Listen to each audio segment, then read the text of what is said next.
welcome to this week's edition of World Crisis Radio. This is Webster Tarpley reporting from Washington, D.C., urging you to get a copy of Obama, the Postmodern Coup, the Making of a Manchurian Candidate, and to read in that collection of essays from the 2008 campaign, one particular essay dated February 2nd, 2008, more than 5 years ago, Washington, D.C., Obama campaign linked to Chechen terrorism, grant of taxpayer-funded U.S. asylum for Chechen terror envoy, gave Obama foreign policy guru Zbigniew Brzezinski one of the happiest days of my life. And we're wondering whether he's still as happy as he was. Now, this gets us in medias res. The world is now gripped by a strategy of tension. It is an orchestrated campaign. It is conducted by the NATO bloc, meaning in large part CIA, MI6, but also important contributions from France and other countries, BND and so forth of Germany. It is a world strategy of tension, and this looks bad. It comes together with a very sharp right turn, a reactionary turn by the Obama regime, dumping any notion of populism or support for the entitlements, a turn towards killer austerity on the home front, about which we'll have quite a bit to say later on in the show, since this remains the main issue. The main front, the main area where people need to be fighting is the fight against killer cuts, the fight to maintain your economic rights, Social Security, Medicare, all the entitlements, food stamps, unemployment benefits, S-CHIP, WIC, Head Start, all of these vital programs that need to be expanded towards a freeze on foreclosures, a student loan amnesty, and so forth. And above all, the leading edge, the Wall Street sales tax. Without the Wall Street sales tax, there's no money in the federal till to do any of these wonderful things. And it's sorry, Keynesians, you simply cannot borrow more money until the cows come home. Not in the current environment, not with collateralized debt obligations and credit default swaps especially. But now, the ruling elite, let's say the Bilderberger set, the people of this type, like them, maybe not them, and of course they do have a meeting coming up, not too long. The Bilderbergers, generally meeting at the end of May, beginning of June, they are unleashing this entire world strategy of tension. Let's just recall what it is. It really does not start with the Boston bombings. We can take it back in time. I think the most obvious thing is the entire crisis with North Korea, the entire DPRK crisis is an integral part, has been an integral part of this strategy of tension. And the uncanny thing is that the DPRK has now virtually totally disappeared. All of that attention, all of that demonization, all of that hype and hysteria about Kim Jong-un and his artillery pieces pointed at Seoul, Korea, all gone, disappeared from the headlines. It's as if the DPRK and little Kim have vanished in a puff of smoke. Now, what this points to is comprehensive psychological warfare controls. I'll just cite one example. It was well known in Sweden, for example. Take a country where this stuff is done more or less publicly. Sweden had something called the Psychological Warfare Board, and in the 70s and 80s, it was interesting to see that the Swedish laws said if the country gets into a war or indeed a strategic crisis that might lead to war, the Psychological Warfare Board takes over the running of all television stations and all news, all newspapers, all radio, and all the rest. Right at that time, there was no internet. Some kind of psychological warfare board, I'd call it the mighty Wurlitzer or something like this, now seems to have taken over the news media of the Western world. At least that's a working hypothesis. Or it's, of course, it is possible, although maybe not probable, that this is all simply because of the inherent ideology inculcated into these characters. But a psychological warfare board. So we have the big crisis with the DPRK, and it's dire, and it looks like it's going to turn into World War III, right? Missiles can be launched at any moment. Remember, 3 missiles have been positioned on the east coast of North Korea, facing Japan and Guam and all this. And all of a sudden now it's gone. And we're left now with the South Korean government is saying, hey, Pyongyang, you better open up that joint industrial park or there's going to be big trouble. This doesn't really seem to get us into the same universe of discourse. All right, so we had the DPRK. Then we had the Boston Marathon bombing. Let's call that 2 patsies and a highly orchestrated situation. You could call it a false flag, but on the other hand, it's not clear what's the flag.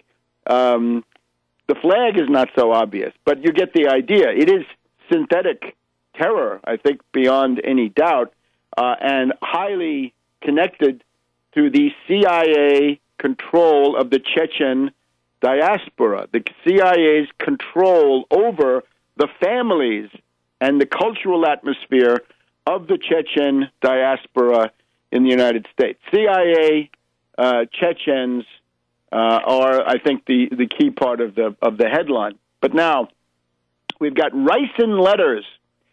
What is this? Ricin letters. First, the FBI accused. Well, they're letters allegedly with ricin toxin, poison in them, going to a Mississippi senator in the U.S. Senate, and then also to the White House. And apparently there's been another one of these ricin letters, one of them coming from Paul Kevin Curtis, an Elvis impersonator of something in the neighborhood of Tupelo, Mississippi. This Paul Kevin Curtis is now no longer the focus of the FBI's investigation. Attention has now shifted to Dutschke, James Everett Dutschke, presumably no relation to Rudi Dutschke of the German extra-parliamentary opposition of the 1960s. James Everett Dutschke, an accused child molester, is now the prime suspect, we are told.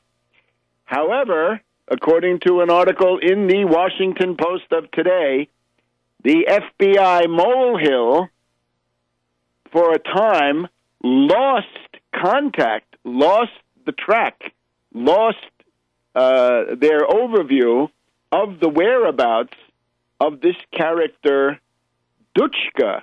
So one of the important aspects of this entire phase is the absolute malfeasance and nonfeasance of the FBI.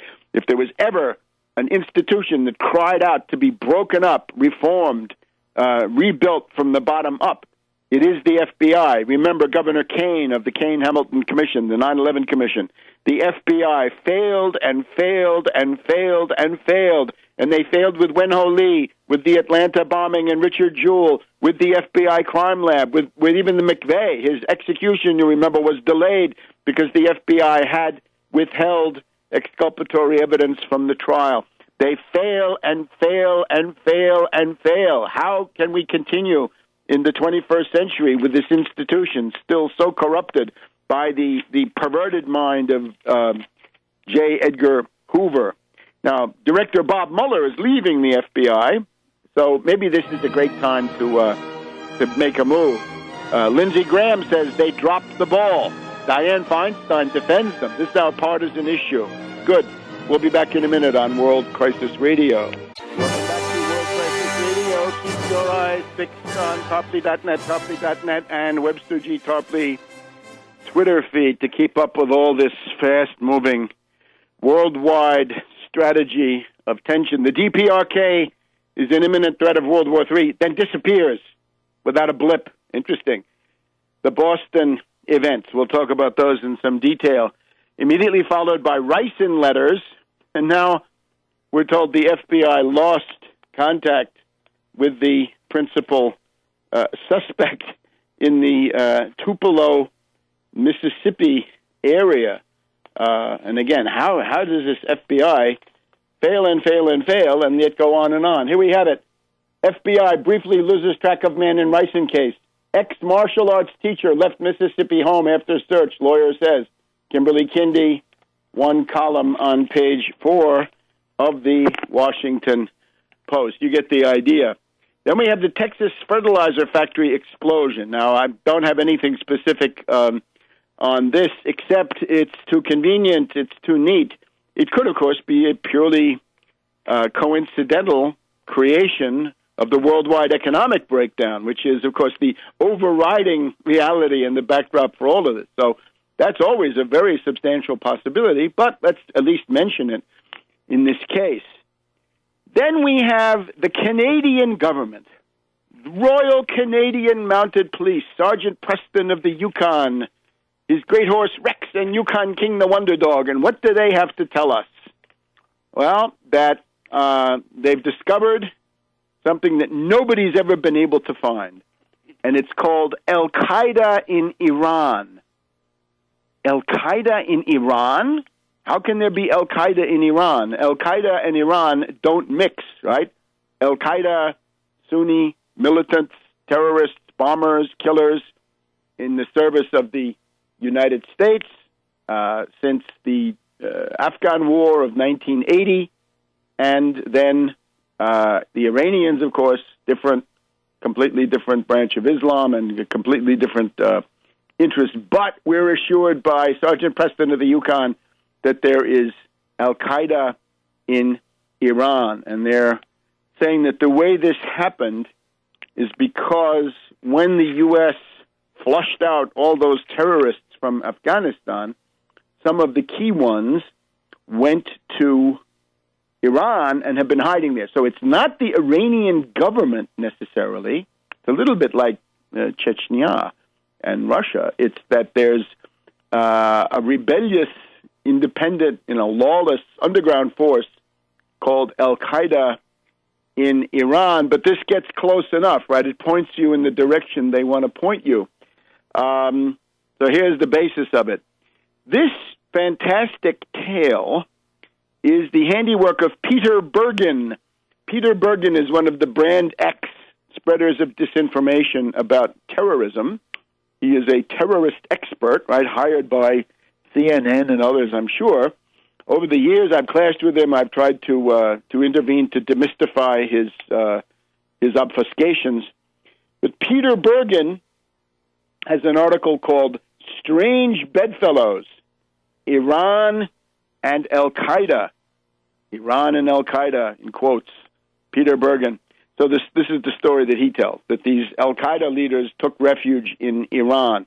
And he writes about Saif al-Adel being in Iran and Suleiman Abu Ghaith, Gaith, in the transliteration that we have here, somebody who has lived in Iran for the past 10 years, right? So these are allegedly people who had been close to bin Laden and all the rest. Specifically, the accusation is that Al-Qaeda in Iran, again, this non-existent, fantastic, neither fish nor fowl, contradiction in terms. The Al-Qaeda in Iran wanted to bomb an Amtrak train between New York and Toronto. And they're talking about Shihab Essegayer and Raed Jazer. These are the two patsies that they've taken into custody. And typically these are sting operations, which they can bring out whenever they want to, right? You can easily orchestrate when you discover them because you created it, and these patsies are generally just sitting there waiting for you to do the next thing. All right. So you're getting the idea of this worldwide strategy of tension. So DPRK, huge hysteria. Boston, bombs, more hysteria. Ricin letters, muted hysteria. Texas explosion, tremendous regional carnage. And then the Canadians with the Al-Qaeda in Iran. So now we have all of North America above the Rio Grande in a hysteria of anti-terrorism and an attempt to revive the spirit of 9/11. Again, I wonder where that psychological warfare board functions, but something like this is quite obviously touching all the keys, right? Pulling out all the stops on this tremendous organ.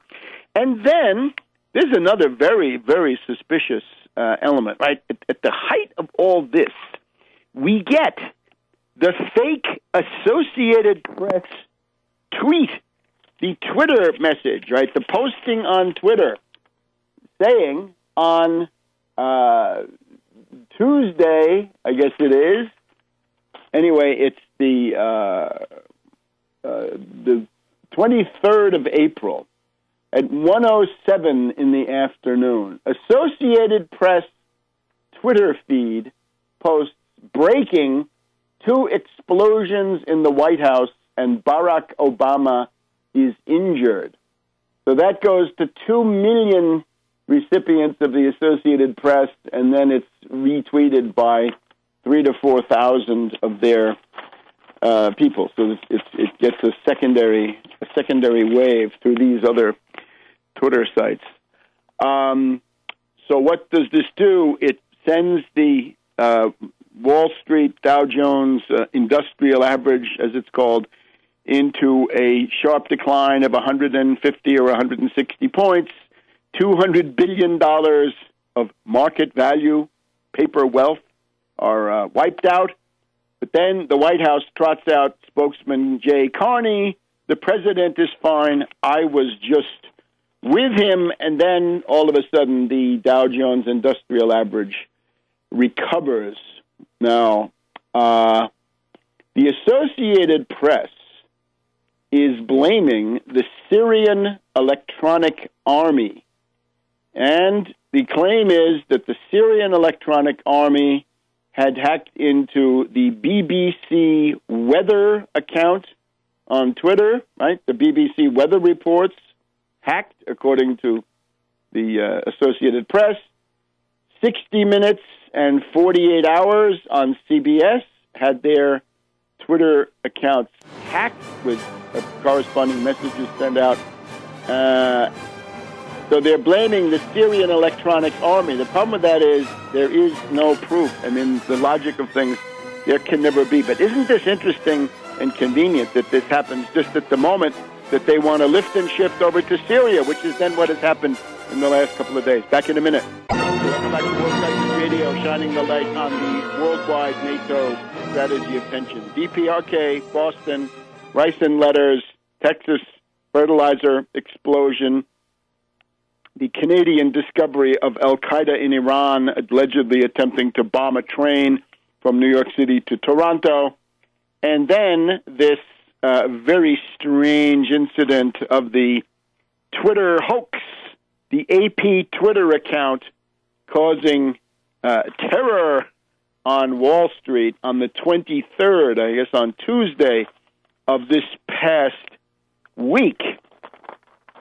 And again, it's blamed on the Syrian Electronic Army. Well, if you want to do some hacking and you've got, tremendous resources, you can blame that on a number of people. You can say it was anonymous or it was WikiLeaks, or you can blame it on anybody you want. That's the beauty of this entire situation. So they can blame the Syrian Electronic Army. Now, that coincided, the same newspapers that brought you the news the next day, Wednesday the 24th, of this past week, the same newspapers that brought you the accounts of how the the Twitter hoax had threatened to bring down the wonderful financial edifice of the Western world, showing, of course, that you shouldn't have money in such a stock market because it can be here today and gone tomorrow. You got to be very, very careful with that stuff. But the newspapers then on Wednesday, let me just cite the Washington Post, beating the drum for an attack on Syria. Right? So Syria gets blamed on Tuesday. On Wednesday, the Washington Post says, stop blurring this red line. The evidence is mounting that Syria has used chemical weapons. Just a sample. 3 major U.S. allies, Britain, France, and Israel, have now concluded that the Syrian regime of Bashar al-Assad has very likely used chemical weapons. This would cross a red line drawn by Obama, not once, but on multiple occasions.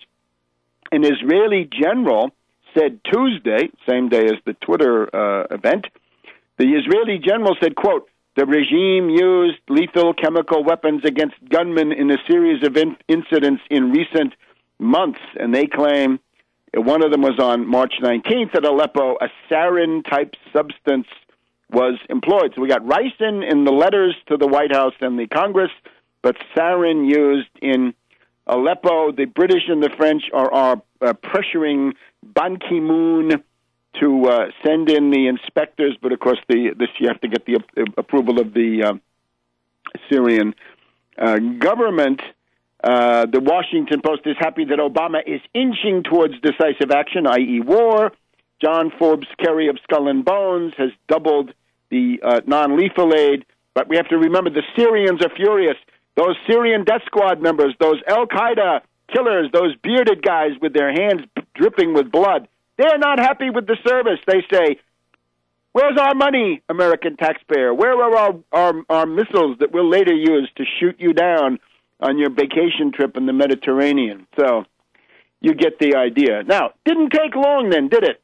1 or 2 days after this, we've had, in the past 48 hours, we've had Hegel, and I don't mean Georg Wilhelm Friedrich Hegel, I mean Chuck Hagel. Remember the guy who got into politics thanks to a stolen election where the company he owned counted the votes. Remember that? Out there in Democratic small d Nebraska. Chuck Hagel and Skull and Bones Kerry have also concluded that the Syrian regime of Assad has used these alleged chemical weapons. Now, you want to wonder, what do they mean by chemical weapons? Do they mean tear gas? Do they mean mace?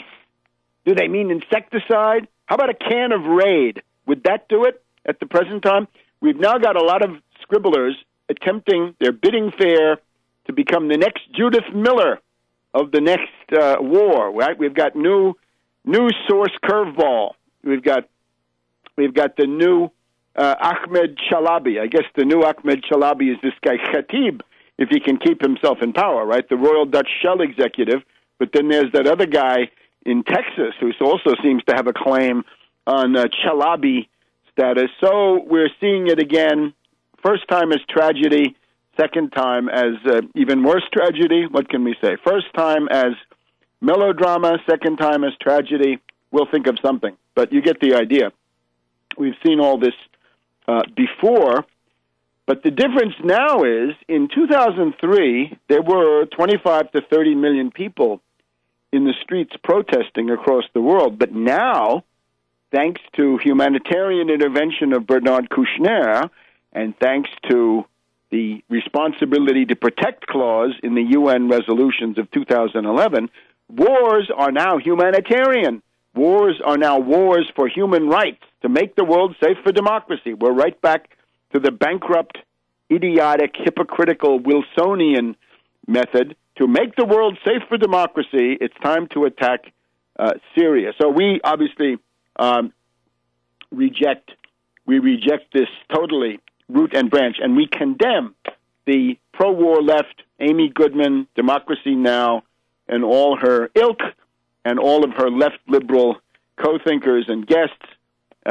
These people have now it's not a question of denouncing a false flag event. It's even moving into a position where you're in de facto support of the military adventure because, of course, it's being done by Obama and the foundations that fund these pro-war left entities. This is what they want. So here's where we are now. The British, the Israelis, the British, and the French say emphatically that chemical weapons have been used by the Syrian regime. Notice, ipso facto, whenever the chemical weapons are used in Syria, it's automatically the government that does it, even though entire military bases have been captured now by the foreign rebels, the death squads, with their Saudi and Qatar advanced weapons and the Nusra brigades and the Islamist brigades and so forth, they're all taking over large parts of military bases.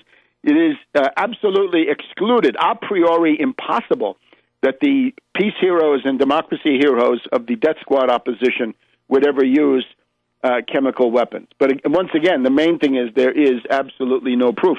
They show some pictures of some people with, it looks like, Burma shave on their mouths. It looks like a crude fake, the picture that is being presented. It looks like a Zender Gleiwitz radio station operation similar to the one of August, September 1939 that gave Hitler the pretext that he needed. However, in this case, we're not comparing Obama to Hitler. No. Not yet, anyway. We've compared Obama to Mussolini in the past, right, showing our inherent moderation here.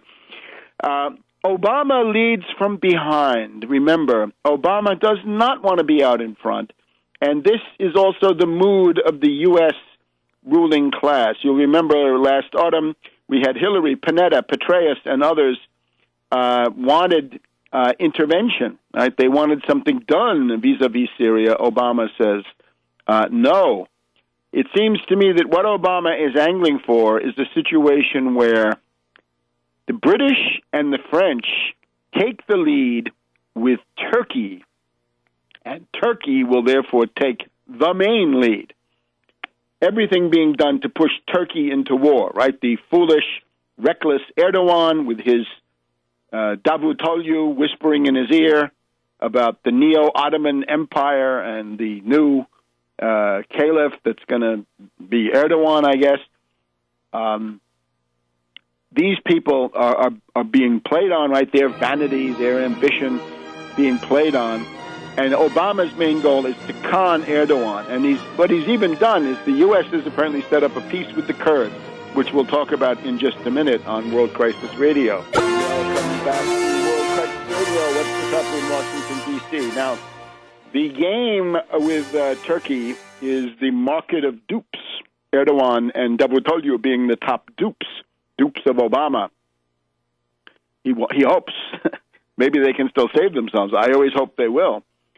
But now we've also got the Kurdish rebellion being dialed way back and maybe even becoming extinct. Right? Since 1984, the Kurds of southeast Anatolia have been fighting for independence or autonomy or other goals against Turkey. Right? This is the same ethnic group that we find in northern Iraq, in parts of Syria, reaches into Iran and Turkey. Right? It's a large nationality with no nation state, but unfortunately, in their quest for the nation state, they always manage to somehow link themselves to the worst elements of imperialism. So, with that as a preface, what we've just had in the last week is the arrangement of a truce, an end. The fighters of the Kurdish rebellion in southeast Anatolia, what Ankara calls Mountain Turks, those Kurds are being encouraged to leave southeast Anatolia, get out of Turkey,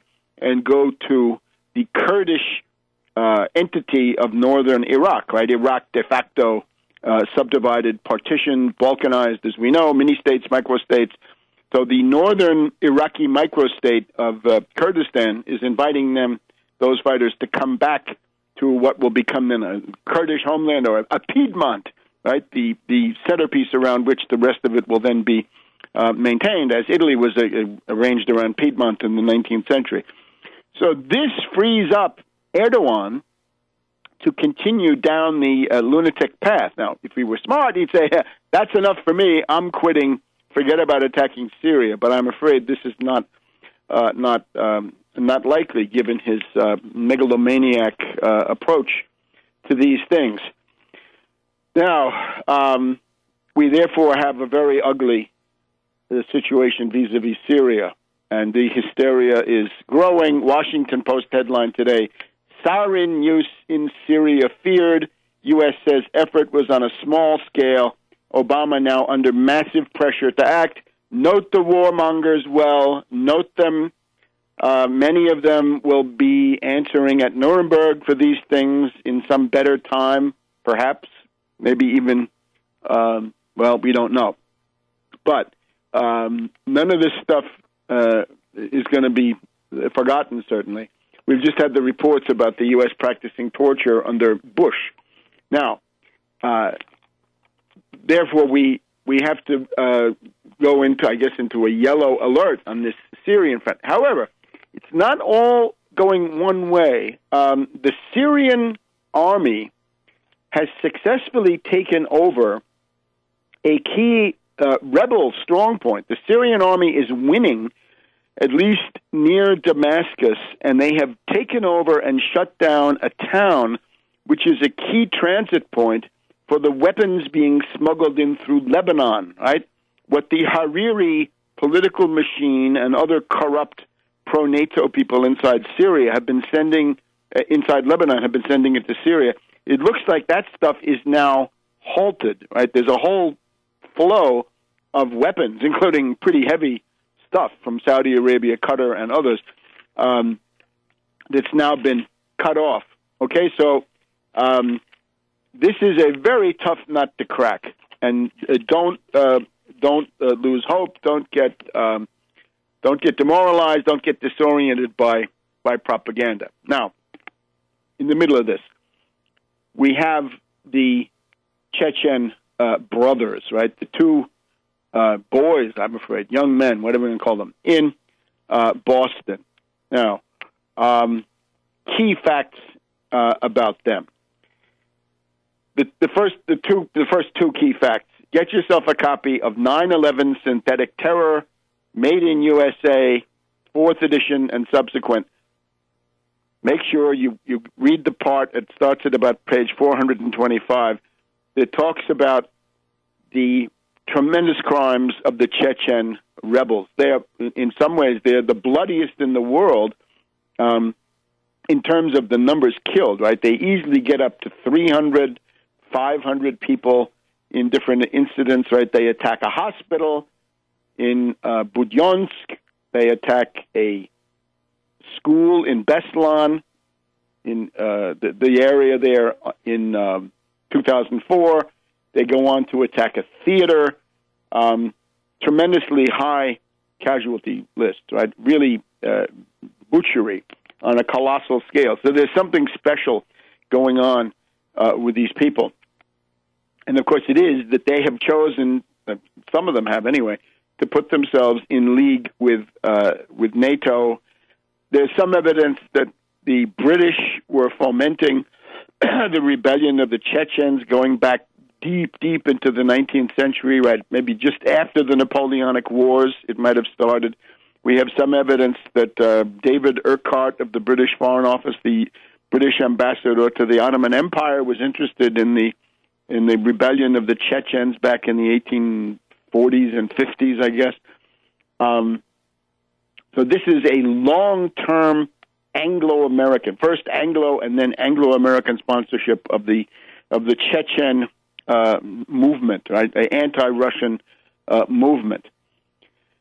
Now, what do we find? That Russia was acutely aware of the presence of Tamerlane Tsarnaev and, I guess to some extent, of his brother Zakhar there in Boston. But specifically concerning Tamerlane, the Russians sent inquiries. This is now the FSB, the successor organization of the KGB, sent an inquiry to the FBI. So FSB to FBI, January 2011, a page of details warning that Tamerlane Tsarnaev is a dangerous radical who might be preparing to travel and or to join these extremist organizations.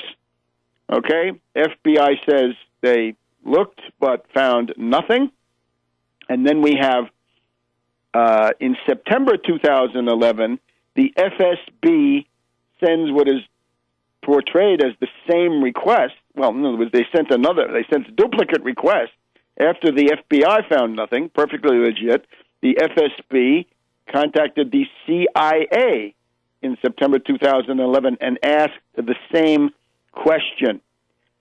And these two inquiries, and there may be another inquiry on Tamerlane, And indeed, there may be an inquiry concerning the mother of the two boys. This is still in the dicta, right? Hearsay, wild and whirling words on the various channels. So at least two documented inquiries on Tamerlane, possible third, and a possible one also on his mother. Now, this landed Tamerlane on the Terrorist Information Data Mart environment, right? The Tide. He was the Prince of Tide for a while, but then removed. Now, Major Garrett, right, ex-Fox News, all-purpose hack, as he says. He's been on so many networks. Major Garrett says there's a 90-day limit on how long your file remains open on the Tide. How long your name remains on Tide is a matter of 90 days after the foreign government has requested that the CIA, FBI, so forth, look into you. And then he says, well, we can't have foreign governments, with no facts or no evidence or probable cause. We can't have them forcing Americans, or other people in the U.S. onto these terrorist watch lists. However, there was a presence, therefore. Since he was on the Tide, Tamerlane was on the FBI and CIA, in other words, the joint watch list. It's not exactly the no-fly list, but it's the one where they notify when you go in and out. So the FBI claims they knew when Tamerlane left for the Transcaucasus in January 2012, they knew he had gone, but they didn't know that he'd come back in July of 2012. That's the story. July 2012, less than a year before these bombings. Back in a minute. Welcome back to World Crisis Radio for our second hour. Webster Tarpley here in Washington, D.C. Check tarpley.net, tarpley.net. New postings at least several times a week. You can look at the saga of Thatcher Milk Snatcher and the decline of the West. How Thatcher institutionalized the absolutely sociopathic and destructive economic policies that you know as libertarianism. Thatcher Milk Snatcher, the Iron Lady, this dictatorial witch who beat her cabinet ministers with her handbag, right? The sadomasochistic salon in number 10 Downing Street. That's where libertarian comes from, dear friends. That is who put Friedrich von Hayek and the Austrian school on the map internationally, along with Milton Friedman and his crackpot monetarism. But the straight Hayek, right? Hayek was her guy. The road to serfdom, and God knows what else. She would even beat people over the head with that book if she didn't have her huge handbag. So she was, of course, a parrot, a fascist parrot, parroting these lines, as Sir Alfred Sherman said. So you get the whole story. Lord Victor Rothschild, Sir Alfred Sherman, Sir Keith Joseph, Saatchi and Saatchi Advertising Agency, all of these ingredients it took to make Thatcher. And, of course, it took Al Haig to keep her in office because that's what allowed this rickety Colonel Blimp British fleet to operate against Argentina in the South Atlantic in the time of 1982. All right. We have to remember also, if the U.S. regime is escalating the rhetoric against Syria, this is a step towards war with Syria. It's also a step towards war with Iran, okay? It's designed to say, well, we've probably got to wipe out Syria early in the military campaigning season, right? Springtime now, Mediterranean winter rains have ceased. Time to get moving militarily. Good weather for flying, for bombing, for tanks in the mud. But with the idea that if you're going to strike Iran, you've got to deal with Syria. You've got to put an end to the war in Syria. Now, that may not be possible. I sincerely think it may not. But this, I think, is the goal of these utopians at NATO. All right. Now, let's just we'll look at some more about the brothers here in Boston. The brothers have every earmark of the classic FBI CIA patsies.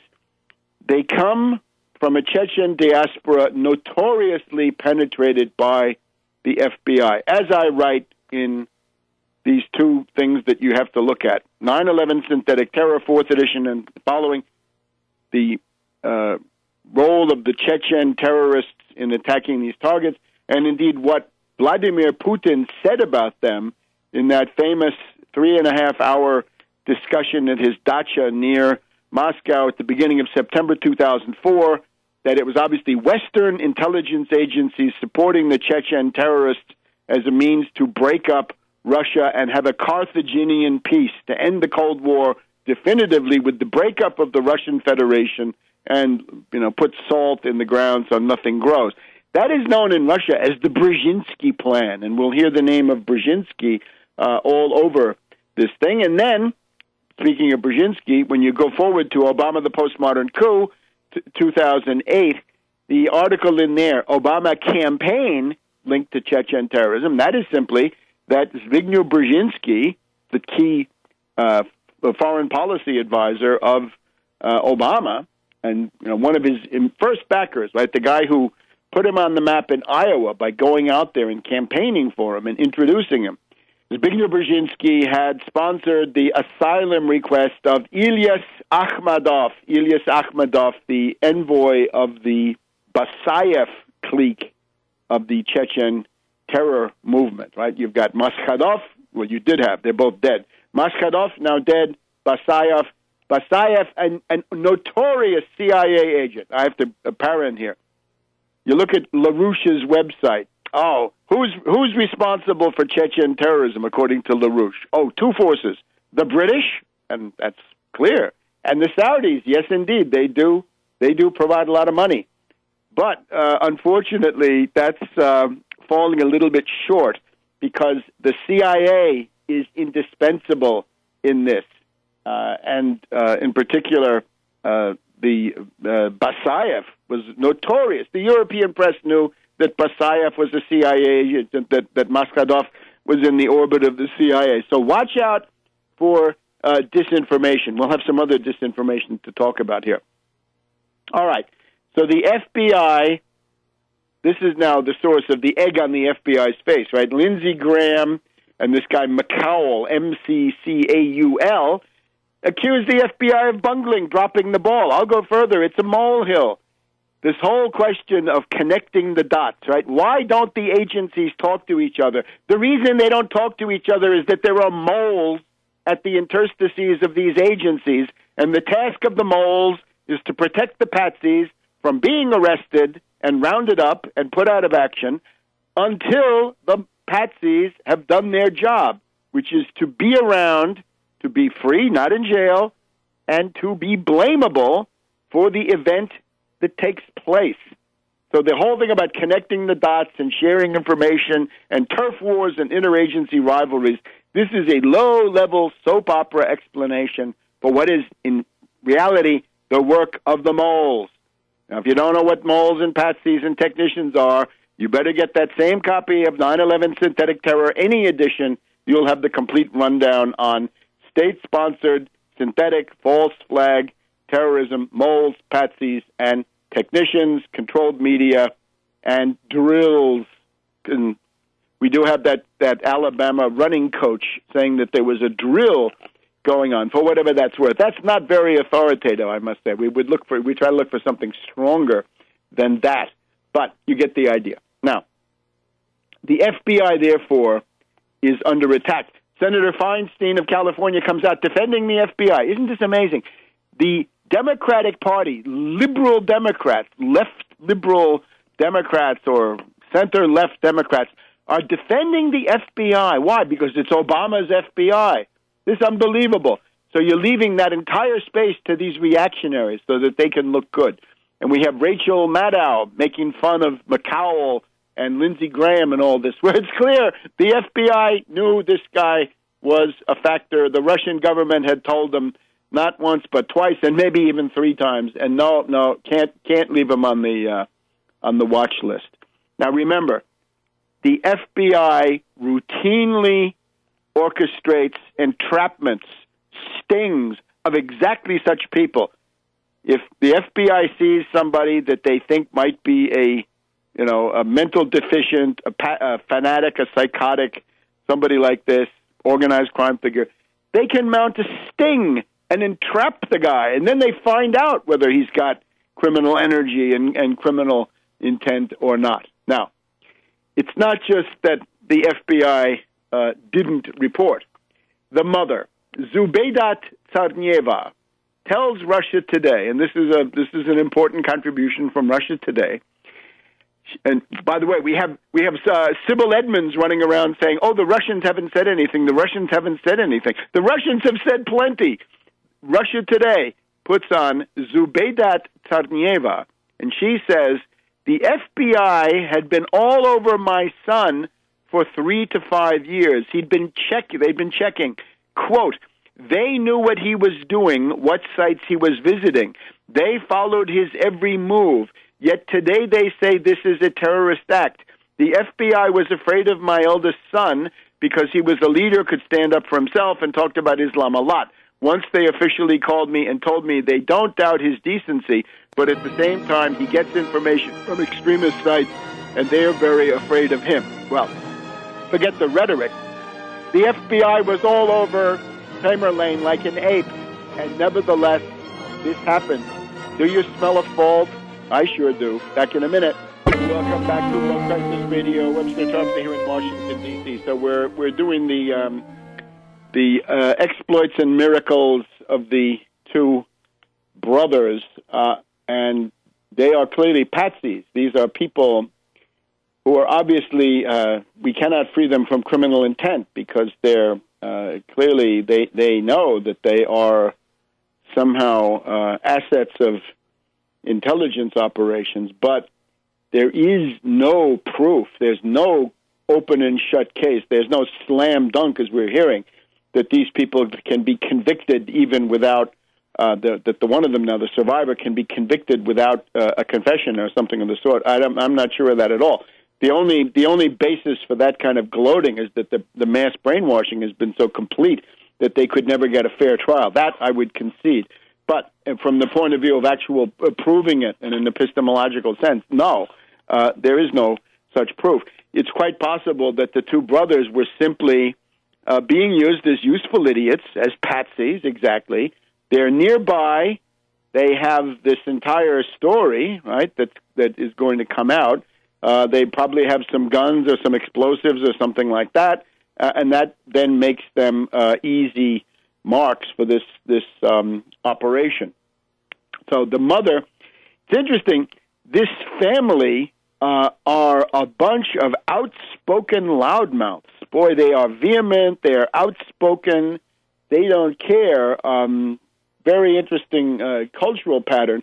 So the mother had said several days before in the RT interview that the FBI had been crawling all over her son, Tamerlane, for 3 to 5 years. Then yesterday, the 25th of April, the news conference in Makhachkala, I guess it's the capital of Dagestan, the parents, the mother and the father, Anzor Tsarnaev and Zubeydat Tsarnaeva, they essentially, they say, you took my son and you killed him. We wish we'd never gone to the U.S. Politics is a dirty business, and so forth. The father says he wants to go to the U.S.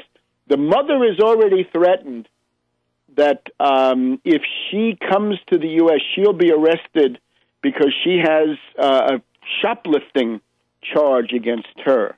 So an interesting angle. Now, the other thing is that the parents talk about the mysterious ethnic Armenian emigre. This is a very, very strange aspect. The mysterious Armenian emigre. What do we know about this? Now, and Armenians, of course, are Christians, right? This is a form of monophysite Christianity. There's a race between Ethiopia and Armenia to see which is the oldest Christian nation of the world. So what we read in one account, Anzor and Zubeydat, in their press conference of yesterday, said Tamerlane had been influenced by an ethnic Armenian emigre from Azerbaijan, whom they knew only by the name of Misha. Tamerlane respected him very much for his knowledge of Islam. Whoa, an Islamic Armenian. Well, such things do exist, but this stands out, right? This is an exceptional case, I would think, right, given the prevalence of Christianity among Armenians. So that's a very, very interesting story. Now, here's the other thing. We're not just speculating that Tamerlane was in the CIA orbit. He attended a conference to this effect. We know that in 2012, from January to July, Tsarnaev Tamerlane spent 6 months in Dagestan.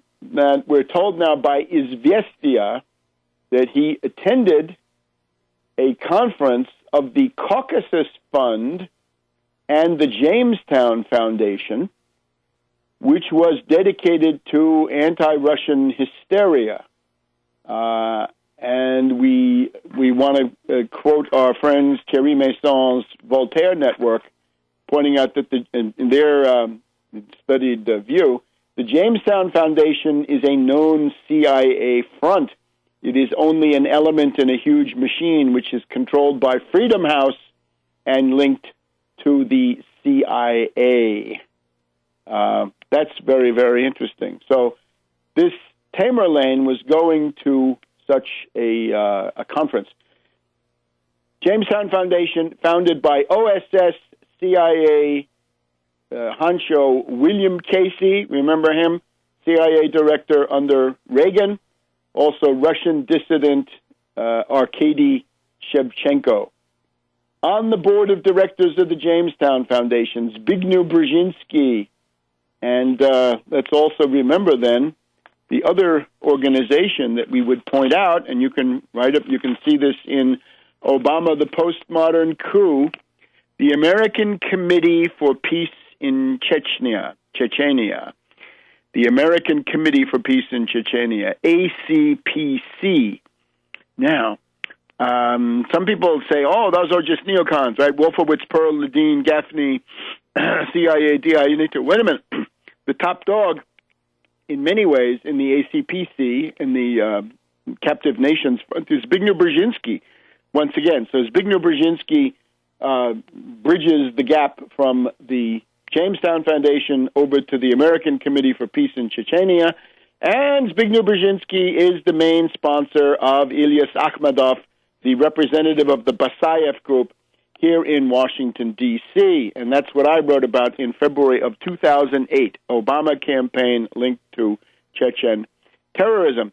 Now, the Russia Today this week, usefully, put on one of their news shows a story about Ilyas Akhmedov and how he is here in Washington, D.C. He gets paid by the State Department, gets an apartment, a stipend, an office, a secretary, a travel budget, a public relations budget, living in a place that most of you cannot afford. All this thanks to the intercession, not just of Zbigniew Brzezinski, of course, but of George Bush the Younger, Condoleezza Rice, and all sorts of other people, probably George Tenet, too, at the time. So these people are sponsored. Rudy Giuliani, in one of his appearances this past week, said, well, I have to tell you, frankly, that the U.S. government was deeply sympathetic to those Chechen rebels. Now they're rebels for him. So when these things happened, we had to watch out. We couldn't go whole hog onto the Russian position. U.S. sympathized with the Chechen rebels and was critical of Putin, says Rudy Giuliani. So this looks like classic patsy management and a deliberately orchestrated part, synthetic terrorism for the strategy of tension. Back in a minute. Welcome back to World Crisis Radio. Webster Tarpley in Washington, D.C. So the brothers, patsies, the operation orchestrated, the FBI, CIA, this entire bureaucracy. We're told by Charles Krauthammer today in the Washington Post. We have to thank Bush the Younger because he set up this huge multi-hundred-billion-dollar bureaucracy of anti-terror. And look at the results. Because they forgot to install the mole detectors. The moles will frustrate any attempt to share information, to put the right names on the watch list, right? Be it Mutalab, December 25th, 2009, or any other day. And notice, again, reminding you the parallels between the case of Mohammed Merah, the Toulouse bomber, killing Jewish school children in southwestern France in the spring of last year, helping the Sarkozy campaign in a precious way to get off the ground. This Mohammed Merah, same kind of story. Mohammed Merah in close personal touch with Bernard Squarcini, the head of the DGSE, French Foreign Intelligence, the French CIA equivalent. So here we have that guy, clearly an informant, clearly a controlled asset, a patsy, used as a useful idiot, though. Probably didn't do all that killing, but was around and was available to become the fall guy, the patsy, the mark, the useful idiot for those charges. And I think the same thing applies to these brothers. And we haven't seen any proof. We've seen pictures of two kids with backpacks in some public place. That's all we know. All right. Now, what could this mean? Now, we have a very interesting thing. There's a website called Boiling Frogs, run by Sybil Edmonds, and you remember her from the 9/11 Truth Days. And her thesis is the following. She says that this is leading now towards a dirty deal between the Russia, Putin, and the United States. And the dirty deal she sees is this. The U.S. now says to Putin, look, you've got those Chechen rebels, and we're willing to help you dump them, destroy them, wipe them out. But, Putin, you have got to do us the favor of dropping your support for Syria. Seems crudely interesting on the surface, but it seems to me this is disinformation. This is all presented with a very fishy anti-Putin undertone. This woman, Sybil Edmonds, is congratulating herself. She's been writing about Chechen terrorism for 11 years, a decade, whatever it is. Well, I've told you what my record is. My record will go up against any of that. The problem we have with Sybil Edmonds is a whistleblower, but what are we to do with whistleblowers whose whistleblowing tends to then confirm somehow the official version of the events in question? I'll give you an example. The most recent take that Sybil Edmonds has on her role in illuminating the 9/11 story, 2001, on 1st of February, this is from Wikipedia, you can see it, 1st of February 2011, Edmonds published a study on this Boiling Frogs website, adding details of events that she attributed to the time of April 2001. So she sends a message, she sends a document to FBI agents saying, Bin Laden's group is planning a massive terrorist attack on the United States. The order has been issued, targeting major cities, big metropolitan cities, New York, Chicago, blah, blah, blah. All right. Now, so the idea is, the FBI bungled. Well, yeah, the FBI bungled. Even Governor Kaine will tell you the FBI failed and failed and failed and failed. It's even broader than this.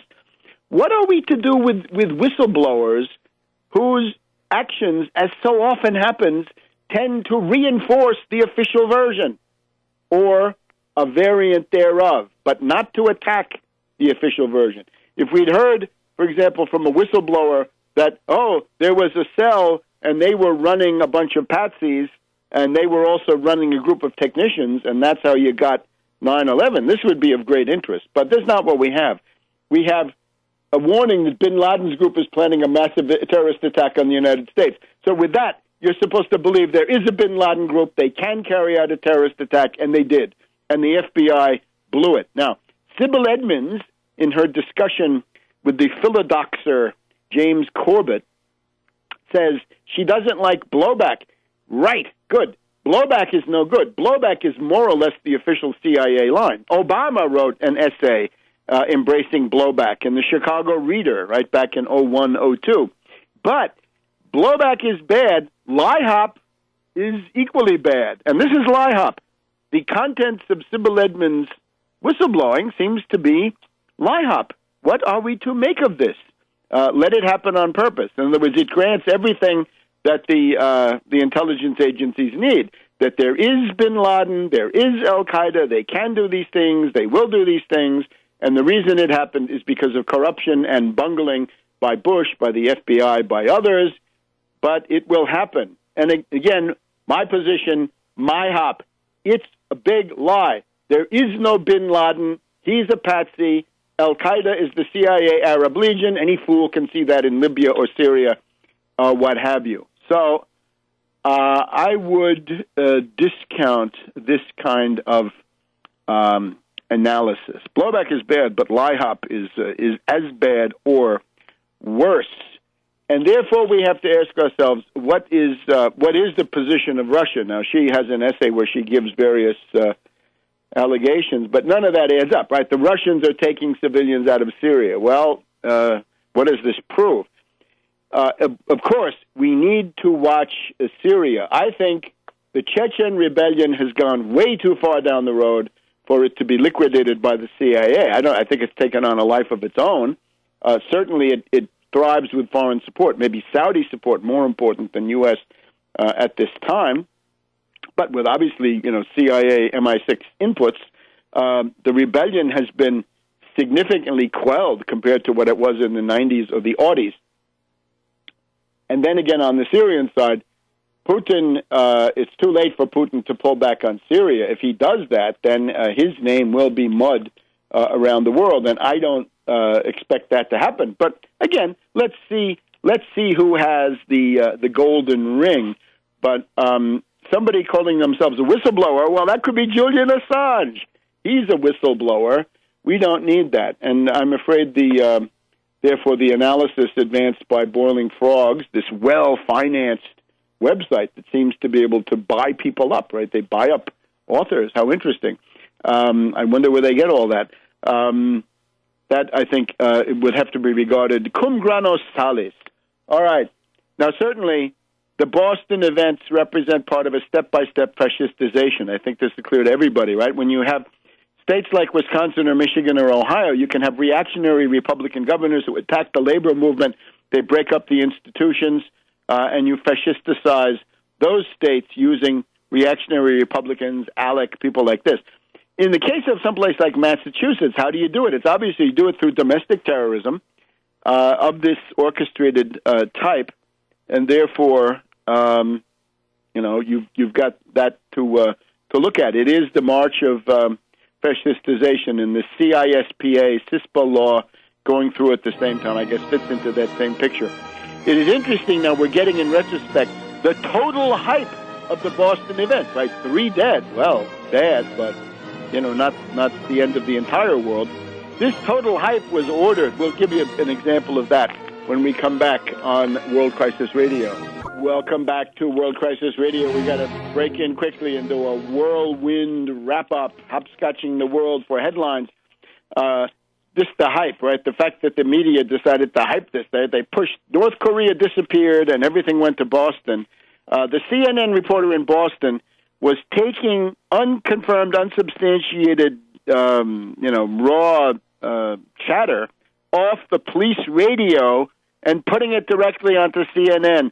6 to 8 bombs found along the path of the marathon turned out to be completely false, but the CNN reporter had obviously gotten instructions, maybe from Langley, who knows, that it was time to hype this thing and hype it mercilessly, right, to get the maximum hysteria.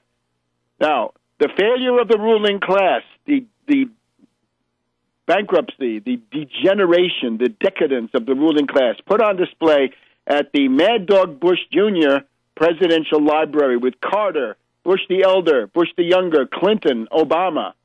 The Obama's speech was timed to coincide with the White House announcement of Syrian chemical weapons. It looks like a recomposition of the ruling class around the hard right turn by Obama, domestic killer austerity, and a very possible foreign war. And they were all willing to whitewash the crimes of Mad Dog Bush, the younger, including Carter, who found something nice to say about him. We do have something nice to say about Bush the younger. The prescription drug benefit was great, and we don't care whether it was paid for. Obviously, we're not interested in subsidizing the pharmaceutical companies. But as of right now, Bush the younger did more for the American people, at least in some important regard, than Obama ever did. Now we've got the saga of the air traffic controllers, tremendous delays due to the sequester. The Republicans claim that you can do as much killer cuts as you want, and that has no effect on public services or public welfare. Baloney, it does. The Republicans, of course, claim government does nothing, just absorbs money. They are lunatics. They're certifiable. Kick them out. They claim it's all a conspiracy by Obama. Now, immediately, as soon as the personal convenience of these despicable congressmen and senators was challenged, a fix went through the Congress.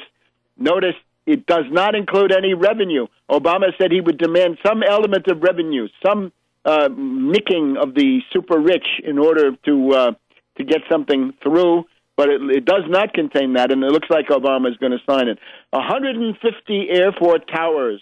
150 airport towers are still set to close.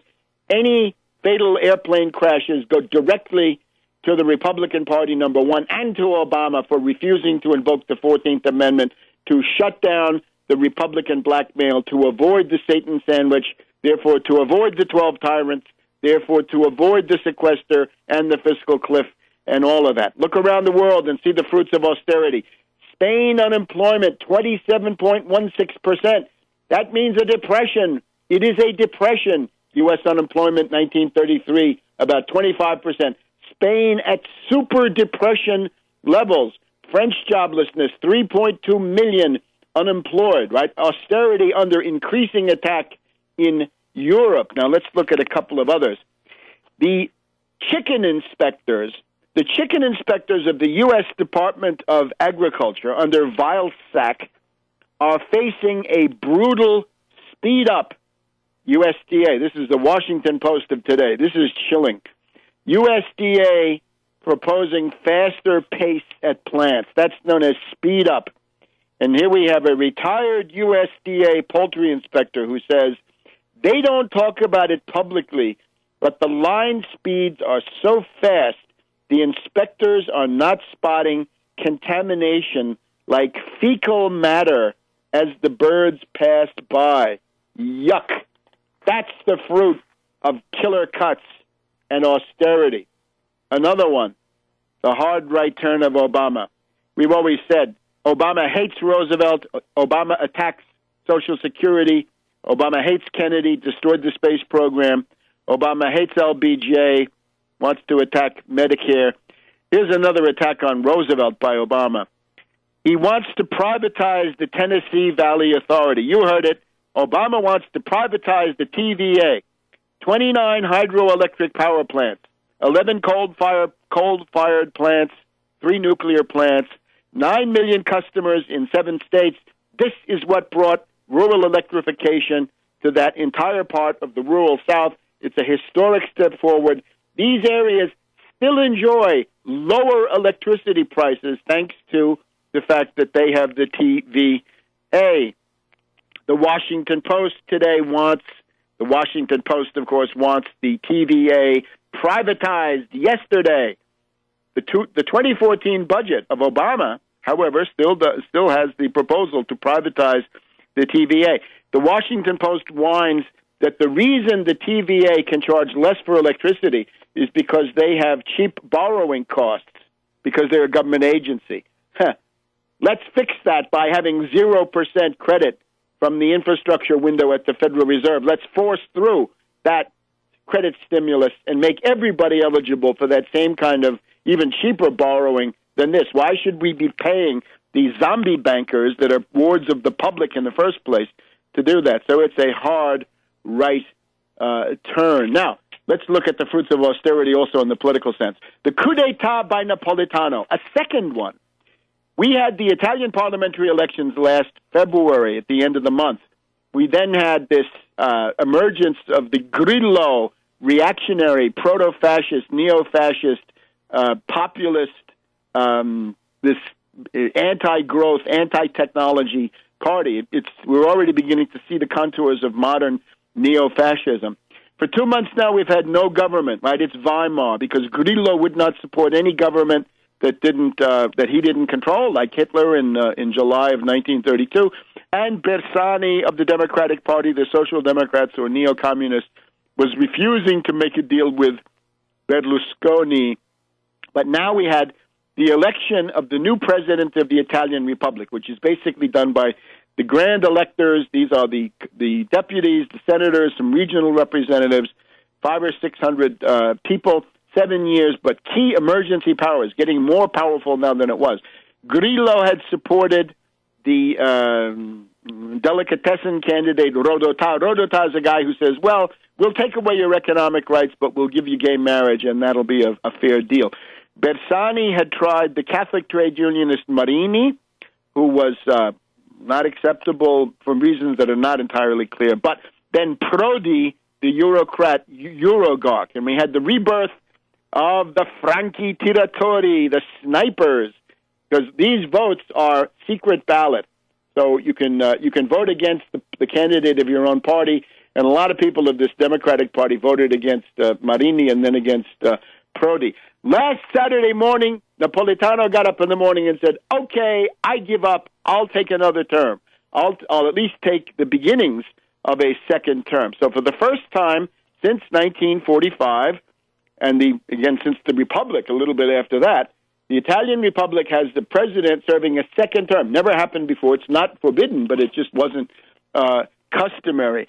And he has now named a character called Letta, the new candidate, L-E-T-T-A, to be prime minister. So we now go from Monti, the austerity ghoul from Bilderberg Trilateral and other organizations, to the austerity ghoul Letta from Bilderberg Trilateral and other organizations. Yes, indeed. Bilderberg, Aspen Institute, Trilateral Commission, that is Letta. He is apparently a protege of the economist Nino Andreatta, the 360 group with Bini Smaghi and other groups. But it's assumed now that with Napolitano acting as von Hindenburg, right, with emergency powers and presidential austerity dictatorship, Letta will now attempt to form a government that will continue the austerity policies of Monti, perhaps rolling back the property tax, the so-called IMU, which had been one of the key demands, and sucking Berlusconi into voting for this, because Berlusconi is always under the threat of indictment, and if he can get into this government somehow, he'll be protected from indictment.